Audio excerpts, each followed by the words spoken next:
You unlock something in yourself that makes you feel a little braver, that you've taken that risk of being vulnerable, of taking something that is personal and making it public and saying, hey, I feel like this sometimes in my life, in my personal experience. And then somebody, even if it's one other person, listens to that or experiences that piece of art that you make and says, oh my God, I feel that same way too. Follow the sound of my voice. I'm right here. I'm right here. People who say, oh, I know a hit when I hear it, are completely bullshitting you. That is like, no one knows what a hit is gonna be. And that's why you just gotta keep making music, because that's the only way you'll stumble across that hit. It started off pretty innocuously. I had this silly idea at one point in the making of Townie that I was gonna write a song for every member of the band. I had an idea of a song for Adam. I had one for our guitar player, Russ.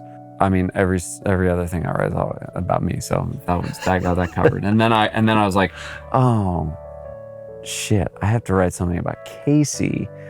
And our relationship is such a huge part of not only the band's dynamic, but then my life. I mean, he's my brother, he's my big brother. Like, we have gone through so much, and it was like a very daunting task.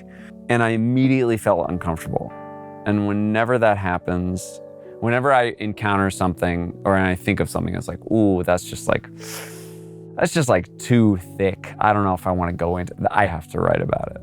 So then it was just kind of a matter of telling Casey's story about how when Mom first discovered that you were blind when you were around like 2, I was 1. So we tell that story about how we were all in the park together and she was trying to point out a kite that was stuck in this tree to you and you couldn't see it. And that was kind of the first alarm bell that went off in her head. And then fast forward, that's like verse 1. Verse 2 is fast forward, we're starting a band together and it's a bit about our dynamic. And the third and final verse is, you know, how, from my perspective as the, you know, one writing the lyrics, like, I think that our relationship is such a grounding force in my life. And I know that a lot of siblings feel the same, you know, like if I ever feel untethered or like things are spiraling out of control, I know that I feel so fortunate and so lucky that I can always call him. And I feel so grounded in that. I think we're very lucky to have. I think it's, you know, it's something that not every sibling, you know, has with their sibling. And I think it's something that, you know, is kind of to be treasured, if you know what I'm saying. Yeah. So I remember when you first brought me the song and I mean, this is just, you know, nerdy music stuff, but it seems like it was kind of the exact same thing that happened with Unsteady. You had these chords already for the chorus, and then I just kind of made them a little sussier. Yeah, a weirder. Sussy. Yeah, and you know, that's sort of, a lot of times that's how, you know, how we work in the band, or we've worked, is that, you know, Sam a lot of times will have it's all a little structure. sus. It's all a little sus. That's very true, yeah. But yeah, I mean, you'll have, you know, the chords and the lyric, you know, a lot of times the sort of the lyrics and the vocals spring forth from the chords or vice versa. So you'll have this idea of what chords you want behind it. And then, you know, it's kind of my job to flesh those out and give it something slightly less conventional. You guys just give us the go-ahead whenever we're ready to do it. 1, 2, 3. Follow the sound of my voice. I'm right here. I'm right here. Follow the sound of my voice. Dry your tears.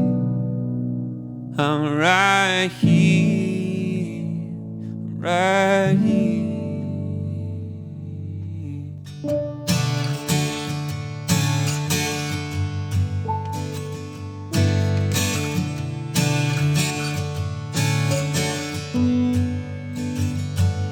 There's a red kite in a dead tree in the park, like something straight out of a French New Wave movie. There's a mother with a toddler in her arms, wondering how she's gonna raise that baby. The doctor spelled out all the medical jargon, aggressive retinal degeneration.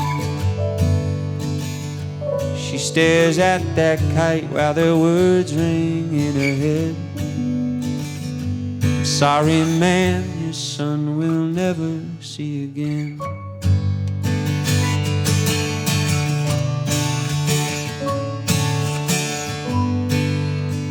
She points a finger at that kite stuck in that tree.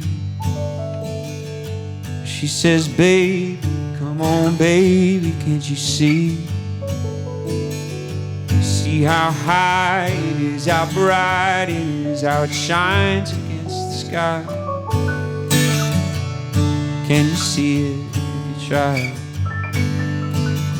But he says, I can't see it, darling. She says, follow the sound of my voice.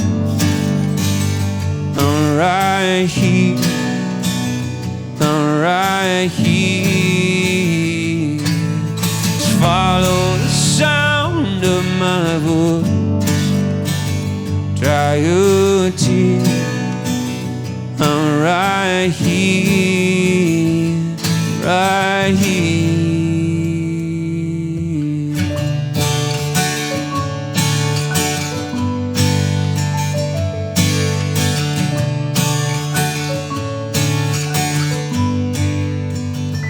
Now there's an acne-covered teenage terror,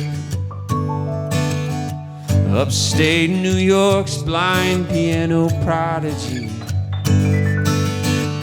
All the kids call him the next Ray Charles.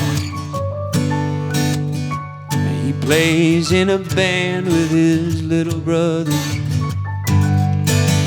His brother guides him by the shoulder through these loud and crowded venues, trying to steer that drunken ship through the night. And it hurts a little more each time he watches his big brother try to find his own way up on that stage. He says, I can help you, let me help you. Follow the sound of my voice. I'm right here, I'm right here. Follow the sound of my voice and dry your tears. I'm right here, right here.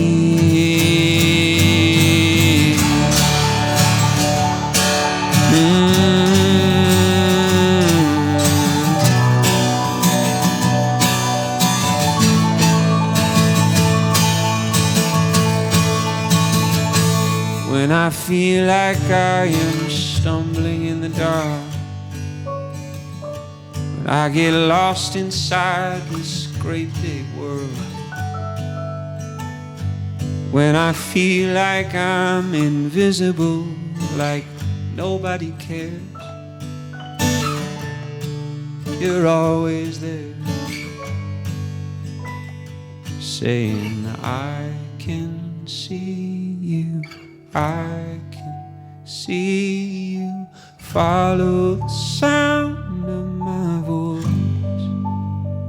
I'm right here, I'm right here. Follow the sound of my voice. Dry your tears. I'm right here, right here.